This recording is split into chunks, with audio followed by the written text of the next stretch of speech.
Iglesia de Cristo, reanima tu amor y espera verdad.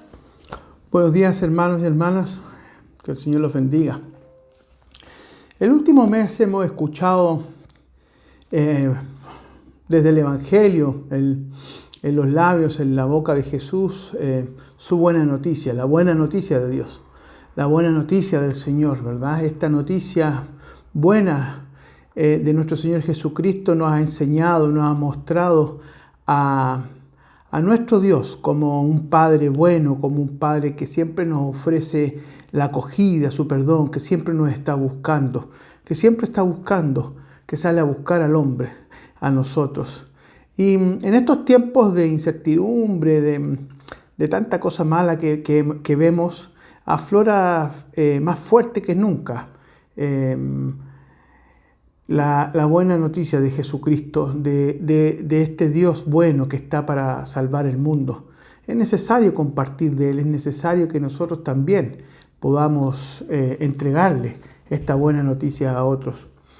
Ahora, durante las próximas reflexiones iremos descubriendo cómo es Jesús. Hemos visto en las anteriores cómo Jesús nos enseñó este Padre bueno, y ahora iremos a ver algunos rasgos de nuestro Señor Jesucristo, ¿no? Veremos características, rasgos de su persona, cómo Jesús se le acercaba a las personas, cómo Jesús hace más humana la vida, cuando Él da salud, cuando Él da perdón, cuando expresa su amistad, cuando da la esperanza, ¿no? Así que iremos poco a poco viendo algunos atributos, cualidades del Señor Jesucristo. Y vamos a ir a ver el texto del día de hoy, que está en el Evangelio de Marcos, y lo vamos a leer inmediatamente. La palabra para el día de hoy está en Marcos 3, 1, 6, y dice así: En otra ocasión entró en la sinagoga y había allí un hombre que tenía la mano paralizada. Algunos que buscaban un motivo para acusar a Jesús no le quitaban la vista de encima para ver si sanaba al enfermo un sábado. Entonces Jesús le dijo al hombre de la mano paralizada: ponte de pie frente de todos. Luego dijo a los otros: ¿qué está permitido un sábado? ¿Hacer el bien o hacer el mal? ¿Salvar una vida o matar? Pero ellos permanecieron callados. Jesús se les quedó mirando, enojado y entristecido por la pureza de su corazón, y le dijo al hombre: extiende la mano. La extendió y la mano le quedó restablecida. Tan pronto como salieron los fariseos, comenzaron a tramar con los herodianos cómo matar a Jesús. Este pasaje nos habla de la curación de un hombre en el día sábado. Marcos nos presenta a Jesús actuando de manera especial, que sorprende a todos los presentes, a todos los que están ahí escuchando, mirando, ¿no? Si nos damos cuenta, Jesús no se preocupa de reafirmar la observancia de las creencias o del culto a Dios como lo hacían los judíos, como lo hacían los fariseos, sino que se dedica a curar enfermos y perdonar pecadores. Lo primero para Dios no son las creencias, el credo o la religión o mi fe o mis creencias, sino que es una vida digna y saludable para todas las personas, para cada ser humano. Y cuando los sectores fariseos condenan su actuación poco respetuosa con ciertos preceptos, Jesús responde con unas palabras inolvidables, que lo tenemos en el mismo Evangelio, un poco antes, ¿no? En el capítulo 2, verso 27, Jesús dice, el sábado se hizo para el hombre y no el hombre para el sábado, añadió. Así que el Hijo del Hombre es el Señor incluso del sábado. La religión, a entendimiento de lo que Jesús nos está enseñando, debe estar al servicio del hombre y no al revés, es lo que nos dice el pasaje que vimos recién. Así que vamos a ir a mirar ahora, a desgranar un poco el texto. Y el verso 1, ¿no? Jesucristo dice que en esta ocasión, ¿verdad?, entró a la sinagoga. Entró a una sinagoga. Lo primero que debemos notar es que la curación tiene lugar en una sinagoga y precisamente un día sábado. Estos dos datos son de suma importancia para comprender el mensaje y la enseñanza en este pasaje, ¿no? En la sinagoga se reúne el pueblo de Dios, el pueblo de Israel, ¿no es cierto? Se reúne para alabar a Dios, para escuchar de su palabra, ¿no? Es el lugar sagrado donde se alimenta, de donde se alimenta la religión judía, de donde se alimentan de la palabra de Dios los judíos. Y el sábado es un día totalmente consagrado a dar gracias a Dios, un día instituido por el propio Dios para celebrar la vida, el descanso y la libertad. Al correr de los años, el sábado se había elaborado, se había ido convirtiendo en un sinnúmero de restricciones, de ritos, de liturgia y normas que según los fariseos se debían cumplir de forma rigurosa. Según la tradición propia de lo rabínica, no era lícito, ¿no es cierto? No se podía curar en ese día, en el día sábado, a menos que estuviese la persona realmente en peligro de muerte, en peligro de perder la vida. Era la única manera entonces que se podía intervenir, a no ser que la persona enferma estuviera en riesgo de muerte. Y este hombre, ¿no? Este hombre que nos va a narrar, que nos está narrando Jesús, tiene la mano paralizada, la mano reseca, ¿no? No estaba en peligro de perder la vida. Bien podría haber esperado hasta el otro día. Y Jesús no tiene temor, por lo que nos va a contar el texto y nos ve, de entrar a la sinagoga. Dice Jesús, verso 1 dice: Jesús entró a la sinagoga, a pesar de que sobraban los que buscaban razón para acusar a Jesús. Si ustedes leen los textos anteriores, ¿no es cierto?, desde el verso del capítulo 2, 23 en adelante, él ya estaba con algunas dificultades por hacer algunas cosas este día santo, donde nada podía hacer nada. Y nadie podía actuar de ninguna manera. El asunto es demasiado importante entonces para Jesucristo para quedarse afuera de la sinagoga y no intervenir, ¿no? Por eso probablemente Jesús entra a la sinagoga y si nos damos cuenta en el texto es el propio Jesucristo que provoca, por decirlo de alguna manera, el conflicto, ¿no? Él quiere ir a enseñar, pero tiene que ir adentro, donde está la religiosidad, donde está la fe, donde está la creencia, donde está el rito, y el Señor Jesucristo entra a la sinagoga para tal vez como para enseñar, pero la enseñanza a veces viene con un poco de esto de crear el conflicto para enseñar, ¿no? El verso 1 dice: había allí un hombre que tenía la mano paralizada. Este personaje anónimo, no sabemos quién es, cómo se llama, cómo llegó ahí, no habla ni actúa por iniciativa propia, ¿no? Su mano reseca y sin vida es figura probablemente de una persona impedida para desarrollar una vida plena, digna, como cualquier hombre sano, ¿no? Este hombre incapacitado, por lo que nos dice el texto, parece representar a todo el pueblo que se reúne en la sinagoga, tiene ese simbolismo, ¿no? Y que vive una vida frustrada, reseca, desgraciada, ¿no? Por la forma de entender la fe de una manera equivocada. Tiene ese simbolismo. El verso 2 dice: algunos que buscan un motivo para acusar a Jesús no le quitan la vista de encima para ver si sanaba al enfermo en sábado. Algunos estaban espiando, ¿no? Para ver si Jesucristo curaba en sábado. Estaban atentos, estaban más preocupados de lo que iba a hacer de Jesucristo, de lo que realmente significaba el día sábado.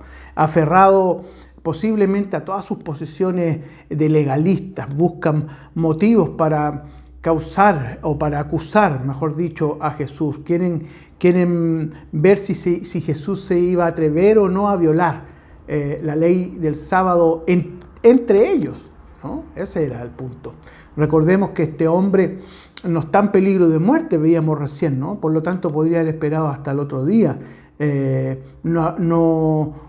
Por lo tanto, podríamos concluir de que estaba prohibido curarlo, porque no estaba en riesgo su vida. No les importa a los fariseos y a los que están dentro de la sinagoga la vida de este pobre hombre, sino que lo que les interesa a los fariseos es que se respeten las normas, ¿no? Para los fariseos hay que cuidar la legalidad. Eso es lo importante, cuidar la legalidad. Verso 3 dice, entonces Jesús les dijo al hombre de la mano paralizada, ponte de pie frente a todos. En medio de una tensa expectación, ¿no? Jesús toma la iniciativa. Eso es lo que nos muestra el texto. A él sí le importa la vida de este hombre, ¿no? Por eso se dirige a él con estas palabras, levántate y ponte de pie frente a todos. La orden de Jesús tiene un significado profundo, levántate. Y pensemos en eso, ¿no? Levántate, levántate. Es la manera en que Dios quiere ver a todas las personas de pie, erguidas, derechas, no paralizadas, sino llenas de vida, dignas. Ponte en medio, luego le dice, ¿no? Este hombre necesita atención, ayuda, necesita amor. No ha de quedar marginado, es lo que está haciendo Jesucristo. No, ponte en medio, no te margines, no lo marginen. Él necesita de nuestro amor, de nuestra ayuda. Ha de ocupar este hombre el centro de la sinagoga. El Señor le pide que se ponga en medio de todos, en el centro, ¿no?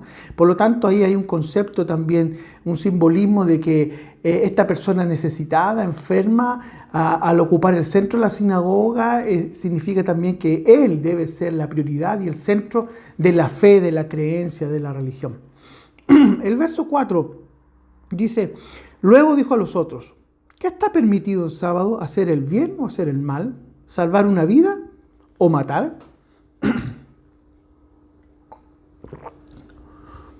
Los fariseos preocupados por la celebración legalista del día sábado solo piensan si curar al hombre en sábado está permitido por la ley o está prohibido. Seguramente entre ellos hablaban y decían, oye, esto no se puede, esto sí que dice la ley, legalismo, absolutamente fariseísmo, ¿no? Jesús, al contrario, lo notamos por su actuar, por sus cualidades, ¿no? Por lo que vemos aquí, lo notamos a él preocupado por la vida de aquel hombre, ¿no? Se plantea a Jesucristo qué es lo mejor para él, hacerle el bien o devolverle la salud, hacerle el mal o dejarlo abandonado sin prestarle ayuda. Esos son los pensamientos de Jesucristo que se los plantea a las personas, ¿no? Con la segunda pregunta, ¿salvar una vida o matar? ¿No? Jesús radicaliza aún más su planteamiento que les hace a los fariseos. ¿Salvar una vida o dejarla destruir? ¿Qué es primero? Para Jesús, no ir en favor de la vida es ya ir en favor de la muerte. Siempre Jesús nos enseña a veces esos extremos, ¿no? Para Jesús, el no estar a favor de una vida digna es igual que estar a favor, ¿no es cierto?, de la muerte. Y es lo que se plantea y le plantea a todos los judíos y en particular a los fariseos que estaban ahí para acusarlo, ¿no? Esta es la cuestión, que también a nosotros hoy nos debe llamar la atención. La fe, hermanos, la creencia, la religión, ¿está al servicio de la vida o está al servicio de la muerte? ¿Verdad? ¿Dónde está la atención en nosotros, no? Si en el centro de nuestra fe, de nuestras creencias, no está el amor y la ayuda a toda persona, ¿qué sentido tiene ante Dios, ante este Padre bueno, Padre cariñoso, ¿no?, que sale a buscarnos, que el propio Jesucristo nos ha dado a conocer? ¿Qué sentido tiene ante Dios que Él esté atento a todos sus hijos o hijas? El verso 4 al final dice, pero ellos permanecieron callados. Los fariseos permanecieron callados. Su silencio es una señal como de un rechazo hostil a lo que está haciendo el Señor Jesucristo en medio de la sinagoga. No saben cómo responder, no quieren diálogo con Jesucristo, ¿no? Todos saben que lo primero es hacer el bien y salvar la vida. Todos, incluso los fariseos, la ley lo dice. Pero ¿cómo van a ir en contra de la ley y las normas que regulan el sábado? A veces nosotros entramos en lo mismo, sabemos lo que debemos hacer, pero a veces nuestras creencias, nuestra fe, a veces nuestros legalismos, ¿no es cierto?, no nos permite actuar Sabemos lo que tenemos que hacer y no lo hacemos porque siempre hay un pero, un porqué, y es nuestras interpretaciones a veces malentendidas, ¿no? En el fondo de su corazón siguen dando culto a Dios, estos fariseos, estos judíos, pero más preocupados de la observancia y de la práctica doctrinal, religiosa, que por la vida de sus hijos o sus hijas.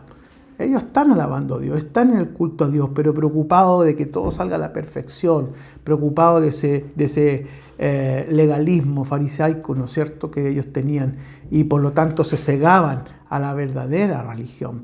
Para ellos, bien o mal significan observancia o no observancia. En eso se resume el culto en la sinagoga y para los fariseos, ¿no? ¿Se observa la ley o no se observa la ley? Lo demás no importa, ¿no? En su creencia está ausente la fe a un Dios amigo de la vida, un Dios bueno, un Padre bueno. En su vida falta amor a las personas, falta amor al prójimo. Y nosotros tal vez estamos en lo mismo. ¿No será tal vez que muchas veces tenemos el riesgo de vivir una vida cristiana así? Un poco como se vive dentro de la sinagoga, en esa comunidad judía, como viven los fariseos, tal vez con falta de amor hacia las otras personas. Pensemos un poquitito. ¿No será que a veces estamos preocupados más de nuestra fe, de nuestra creencia, de lo que somos como iglesia de Cristo, que esto está bien, que esto está malo, y nos falta un poco de amor hacia todos, sin condición? Piénsenlo un poco.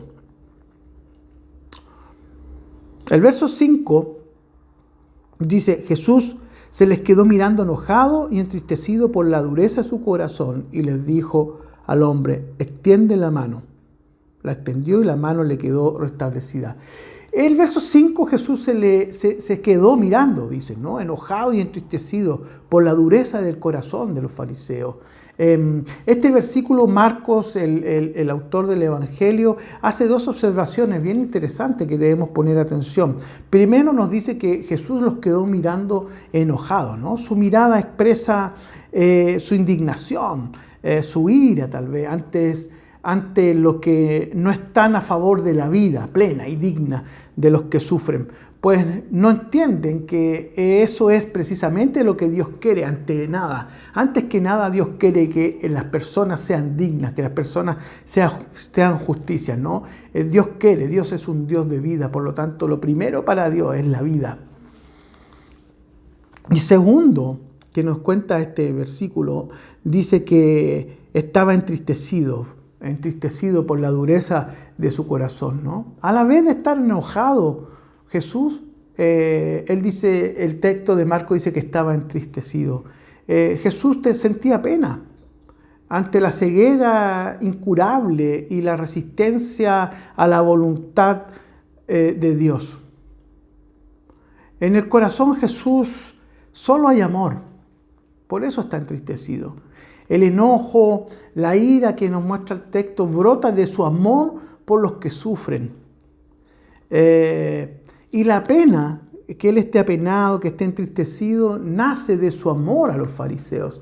Jesús ama a los fariseos, Jesús ama también a todos los que están ahí. Y el diálogo o este texto nos habla de los fariseos. Jesús ama a los fariseos y por eso está entristecido. Y está entristecido por la dureza de su corazón.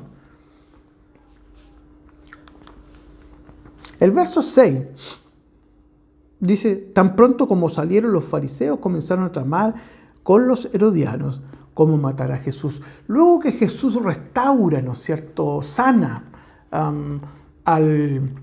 este hombre y que le devuelve la vida, una vida plena, una vida digna, una vida llena de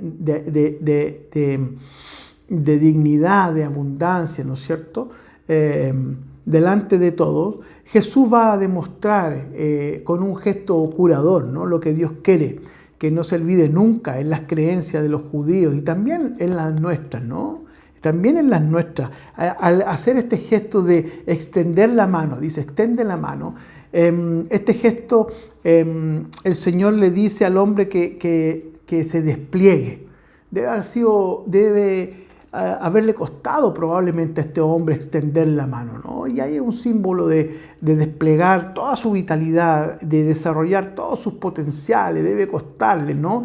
El Señor en el fondo está diciendo que llénate nuevamente de vida, no vivas de forma atrofiada, ¿no? Desarrolla tus potenciales, crece, porque eres bienvenido, porque te amamos, tú sufres, pero te amamos y te ayudamos, ¿no? El verso 6 nos dice que la mano la extendió, ¿no? Y que la mano finalmente quedó restablecida. Y así como muchas otras historias o parábolas, ¿no es cierto?, de los textos evangélicos, el Evangelio no dice mucho más, ¿no? Lo interesante de aquí es que al ver el último verso, ¿no?, nadie se admira de lo que hizo Jesús. Nadie alaba a Dios. Nadie dice amén por el milagro que estaban viendo. El texto dice que los fariseos salieron, ¿no es cierto?, y comenzaron a tramar con los herodianos cómo matar a Jesús, cómo deshacerse de él. Así que, hermanos, este pasaje de la Biblia, ¿no?, esta porción de la Biblia nos muestra que la actuación de Jesús, ¿no?, es una llamada a vivir como Él. Eso es lo que Jesús nos está demostrando aquí, ¿no? Él nos llama a que seamos como Él, a que vivamos como Él, haciendo el bien, promoviendo la vida, curando las heridas, aliviando el sufrimiento, ayudando a quienes son víctimas de la desgracia, de recuperar su dignidad. Nosotros debemos ser portadores de esa luz del Señor Jesucristo, ayudar a las personas a ser dignas, ¿no? La verdadera religión, la verdadera fe de Jesús es la que ayuda a vivir de manera más sana, más íntegra, más digna a toda persona, incluso a aquellos que nosotros encontramos, ¿no es cierto?, que no están en nuestro ambiente, ¿no? A aquellos que sufren, a aquellos desvalidos, sufren materialmente, físicamente y espiritualmente. La fe de Jesús, su religión, y esto es una enseñanza importante, la fe de Jesús, su religión, sus creencias jamás esclavizan, jamás humillan, jamás paralizan o impiden a las personas desplegar sus cualidades o su creatividad. Nunca lo vamos a ver en el Señor Jesucristo, ¿no? Así que, hermanos, en el centro de nuestra fe como cristianos, en el centro de nuestra comunidad como la Iglesia de Cristo, en el centro, ¿no?, de todo lo que creemos, de todo lo que hacemos, de nuestro convivir y de nuestras creencias, siempre debe estar primero y presente todos los que sufren. Los enfermos, los que sufren necesidades, los que sufren cualquier cosa, por muy pequeña que sea, los que necesitan ayuda, siempre deben estar, así como este enfermo, ¿no?, que tenía la mano paralizada. Siempre en nuestra mente, en nuestra comunidad debe estar, ponte de pie enfrente de todos. Hasta el más despreciable que puede estar enfermo, paralizado espiritualmente, nosotros debemos ponerlo en pie y sanarlo enfrente de todos. Es lo primero que debemos hacer. Si vivimos, hermanos, con el Espíritu de nuestro Señor Jesucristo, la práctica cristiana no nos llevará nunca a olvidarnos de los problemas y sufrimientos de los demás. Es nuestra primera prioridad lo que nos enseña aquí, ¿no? Al contrario, esto debe convertirse como en el mejor estímulo para vivir más atento a los que sufren. Eso es lo que Jesús le está pidiendo. Jesús ama al pueblo judío, obviamente Jesús ama a los fariseos, obviamente, pero Él lo que quiere hacer es que el centro de todo, ¿no?, que el estímulo principal sea siempre una vida digna, una vida llena de bendiciones para todos, sobre todo para los que más sufren. Así que, hermanos, hoy el Señor nos ha enseñado que para Dios lo primero es la vida, no mi fe, no mis creencias, no la religión, sino que lo primero para Dios es una vida digna y saludable para todos. Oremos. Padre querido, Padre amado, Señor, te damos gracias por este tiempo. Gracias, Padre, porque tú eres bueno. Gracias porque en esta ocasión nos hiciste entender, Señor, que necesitamos Padre, ponernos de pie también nosotros y ir por todos los que sufren, por todos los que necesitan, Señor. Ayúdanos, Señor, a despojarnos muchas veces de el malentendido de nuestra fe, de nuestra religión, de nuestras creencias, Señor. Y ayúdanos siempre a optar por hacer el bien, Señor. A veces hacemos el mal porque nuestras creencias, nuestras tradiciones, Señor, nos ponen en duda sobre ciertas cosas. A veces, Señor, nos ponemos muy religiosos, Señor, y no practicamos la verdadera religión, que es atender a los que más necesitan, Señor. Ayúdanos, Señor, a salvar vidas, no a despojarnos de ellas, Señor. Ayúdanos, Señor, a ser como tú, como Jesucristo, Dios nuestro, Señor. Ayúdanos a que Él, cuando nos mire, Señor, no se moleste, no se enoje, Señor. Ayúdanos que en vez de que el Señor se entristezca, Señor, se alegre por la pureza de nuestro corazón, Señor.